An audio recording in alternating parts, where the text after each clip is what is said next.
买新车哦。最近很多客人来问，他们想要挑车，找不到他适合的车。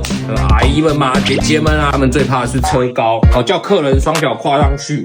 我们看看，你的脚有没有着地？那你踮脚的状，这样子就比较有安全性的过滤了。然后第二件事情，大家最在意的是什么？一定是立中柱。有一些车种像是新名流，他们现在都做省力中柱，只要出一点点力，就可以把中柱立起来哦。我妈没有力气，全部都立车柱。就是第二节小鲜肉，它载就开挂。这样的车型，这样的大小，你们在牵车的时候，是不是适合你们的？会不会太重？会不会牵不动？移车移不动？一样这样子，看看旁边有没有小鲜肉。可以帮我移一下吗？